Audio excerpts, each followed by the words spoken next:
আবু সাইদ, তাকে এভাবে নাকি হত্যা করা হয়েছে, খুব সুন্দর করে ছবি দেখানো হলো টেলিভিশনে।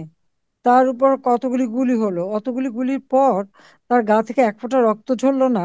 তাকে নিয়ে চলে গেল ছেঁচড়ায় টেনে। তারপরে 5 ঘন্টা পরে তাকে হাসপাতালে আনলো। যে মানুষটার গুলি এরকম 5-6টা গুলি লাগে, তাকে তাৎক্ষণিকভাবে তো হাসপাতালে নিতে হয়, ট্রিটমেন্ট করতে হয়।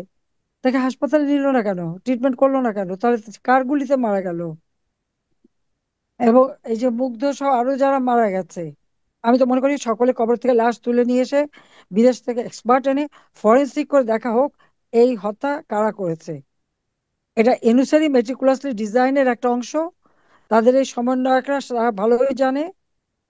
গার হাতে অস্ত্র ছিল, আর যে রাইফেল, যে গুলি, যেটা সেই 7.62, এটা আমাদের পুলিশ ব্যবহার করে না। কাজে এইগুলি কার হাতে ছিল তাদের এ পর্যন্ত খুঁজে কিন্তু বের করা হয়নি। কিন্তু সব মামলা কার বিরুদ্ধে? আওয়ামী লীগের বিরুদ্ধে। আর যত আওয়ামী লীগের নেতাকর্মী মারা গেল, তারা আর শহীদের তালিকায় স্থান পায় না। এটাই হচ্ছে সব থেকে দুর্ভাগ্যের বিষয়।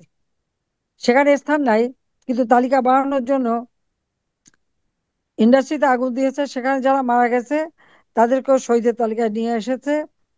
তাদেরকে নাকি আওয়ামী লীগ হত্যা করছে। তোমরা ইন্ডাস্ট্রি ভাঙতে গেলা, আগুন দিলা, লুটপাট করলা, তারপর সেই আগুনেই মানুষ মারা গেছে। হোটেলে আগুন দিয়েছে, সেই আগুনে মানুষ মারা গেছে।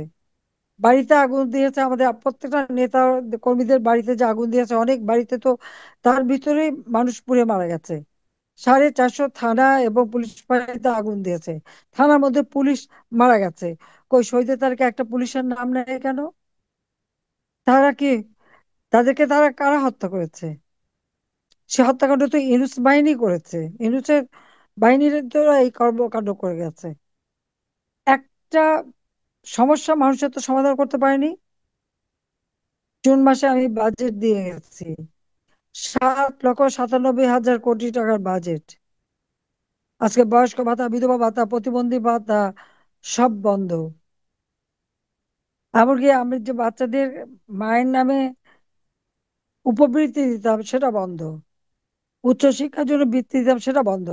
সবকিছু বন্ধ করে দিয়ে আজকে কোথায় দেশটাকে নিয়ে যাচ্ছে? তিনি যে সাংবাদিকদের কাছে বললেন যে থানায় যেতে পারে।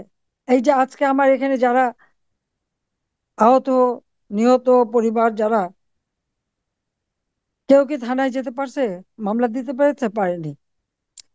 একমাত্র আওয়ামী লীগের বিরুদ্ধে মামলা হলে দেওয়া যাবে, কিন্তু আওয়ামী লীগের কেউ মারা গেলে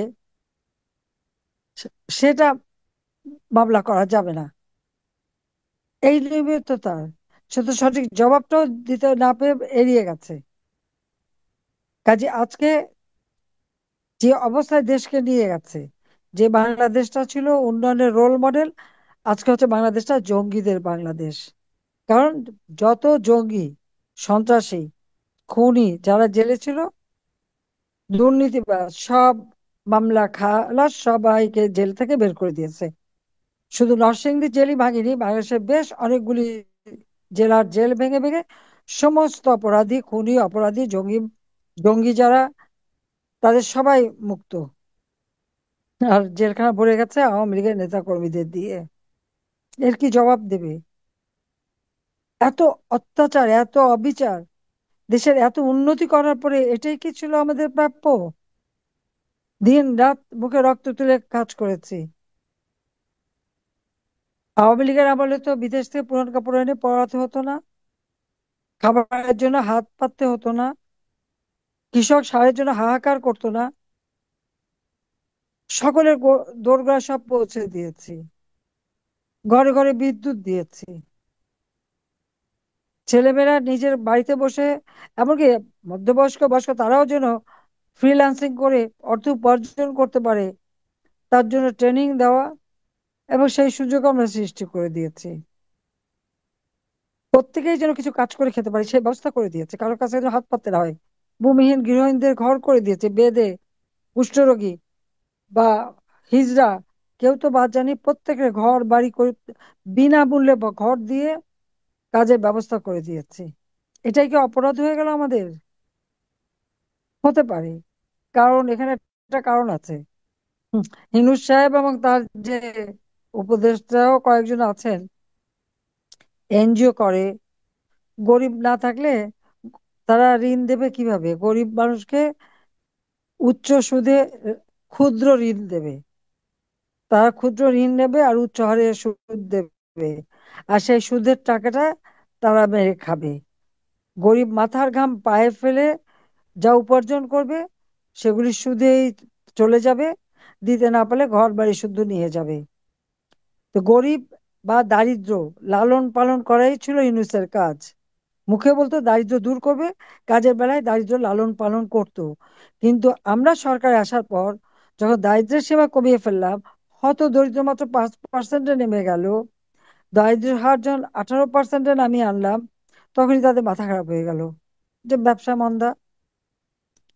54টা কোম্পানি খুলেছেন ইউনূস সাহেব, এখনো উপদেষ্টা হিসেবে সরকারি সুযোগ সুবিধা ভোগ করছে। ওদিকে 28টা কোম্পানির চেয়ারম্যান সে, কিন্তু তার একটা কোম্পানিও লাভজনক না, সবকটা ফেল।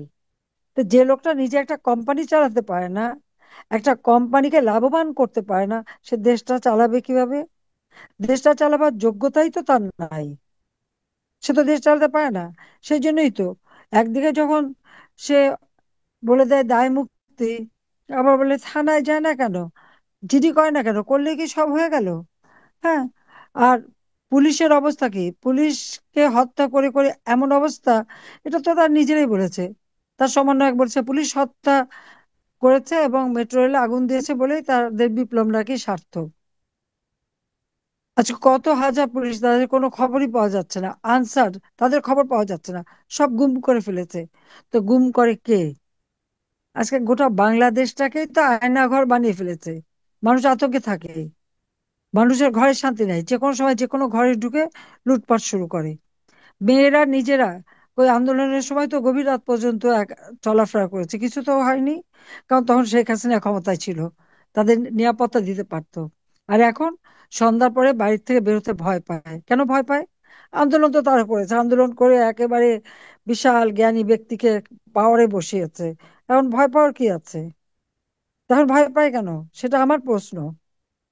যে আমাকে আজকে সবকিছু ছেড়ে চলে আসতে হয়েছে, আমি তো চাইনি যে লাশের উপর লাশ পড়ুক, আরো হত্যা হোক, আরো মানুষের জীবন যাক, বা দেশে গৃহযুদ্ধ বাঁধুক আমার কারণে, যাদের জন্য আমি সারা দিন রাত পরিশ্রম করে তাদের জীবন মান উন্নত করেছি, আজকে তাদের জীবন যাক, সেটা আমি চাইনি।